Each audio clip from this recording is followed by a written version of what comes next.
इस लेक्चर में हम दो कॉन्सेप्ट्स को डिस्कस करेंगे जो डेटा साइंस से रिलेटेड अक्सर हमें ये करने पड़ते हैं।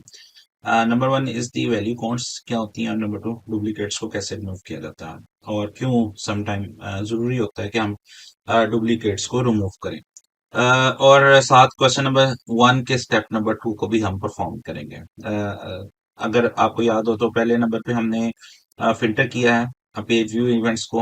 अब हम डुप्लीकेट्स को रिमूव करेंगे, यानी कि अब हम सिर्फ जो पेज व्यू के इवेंट एक से ज्यादा टाइम अकर कर रहे होंगे उनको हम रिमूव करना चाहते हैं।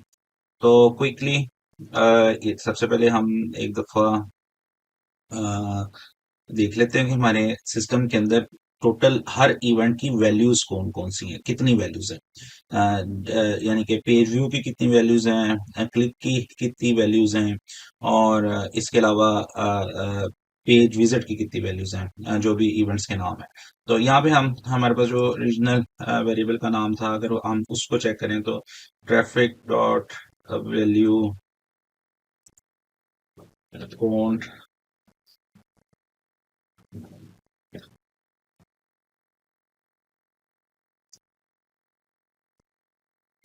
इसमें जो हमें वो बता रहा है ये सभी का वैल्यूज काउंट्स बता रहा है, हमें सिर्फ स्पेसिफिक ये कॉलम का देख लेते हैं, जरा इजीली रीडेबल होगा। इवेंट का वैल्यू काउंट देख लेते हैं, तो ये भी बता रहा है कि पेज व्यू के इतने इवेंट्स, इतनी वैल्यूज हैं, क्लिक की इतनी वैल्यूज हैं, इसकी इतनी वैल्यूज हैं। लेकिन अगर आप एक दफा डाटा देखें तो इसमें हमारे पास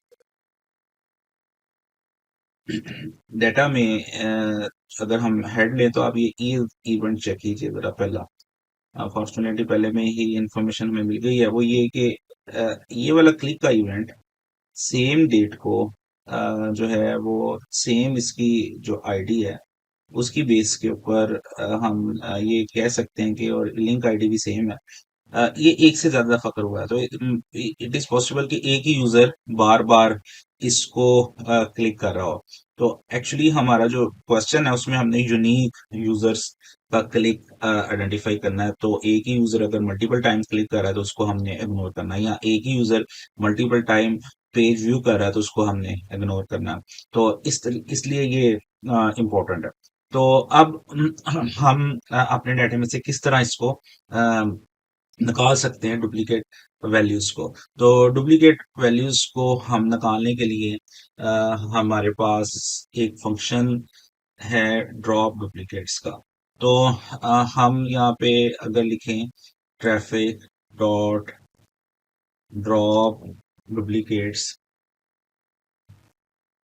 तो ये पूरे डेटा सेट में जितनी भी वैल्यूज डुप्लीकेट्स होंगी सबको ये जो है वो ड्रॉप कर देगा। और हम जो भी डुप्लीकेट ड्रॉप करने के बाद एक्चुअली ये इस डेटा फ्रेम में से कुछ ड्रॉप नहीं करेगा। इंस्टेड ऑफ दैट ये ड्रॉप करने के बाद एक न्यू डेटा फ्रेम रिटर्न कर देगा। उस डेटा फ्रेम को हम किसी वेरिएबल में स्टोर कर लेते हैं। तो अभी टाइम फॉर टाइमिंग हम इसका नाम रख लेते हैं ट्रैफिक अंडरस्कोर यूनिक, कि ये इसमें यूनिक ट्रैफिक है।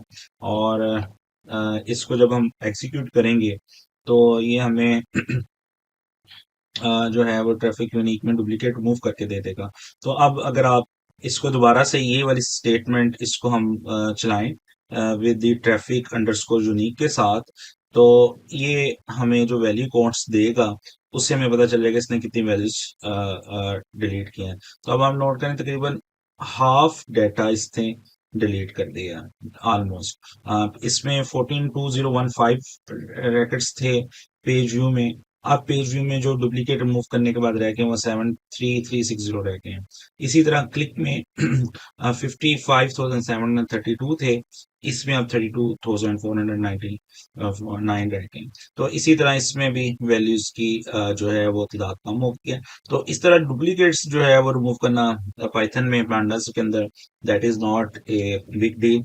you just have to write on a function name, and with the data frame automatically it will remove the duplicate from the data and return you the new data frame. तो ये the important thing is कि ये एक नया data frame return कर रहा है और और उस डाटा फ्रेम को हम इसमें स्टोर करेंगे, ये इसमें चेंजेस नहीं करेगा। तो ये सम टाइम कंफ्यूजन हो जाती है, हम लोग ये एग्जीक्यूट करके हम हमारा ये हाल होता है कि उसने एग्जिस्टिंग डेटाबेस को अपडेट करते हैं। बहरहाल अब हमारे पास इसमें यूनिक इवेंट आ गए। अभी हमने प्रीवियस जो स्टेप है और ये स्टेप है, इसको कंबाइन नहीं किया। उस स्टेप के अंदर हमने पेज व्यू के इवेंट्स ही सिर्फ देख लिए थे। तो इसमें मैंने सारा जो डुप्लीकेट रिमूव किए वो ट्रैफिक इवेंट्स पे की ताकि उसमें ये था कि आपको थोड़ा सा क्लैरिटी हो जाती वैल्यू काउंट किस तरह काम करता है। अब नेक्स्ट स्टेप पे फिर हम वो जो प्रीवियस स्टेप वाला काम है वो दोबारा कर लेंगे ग्रुप बाय करने से पहले।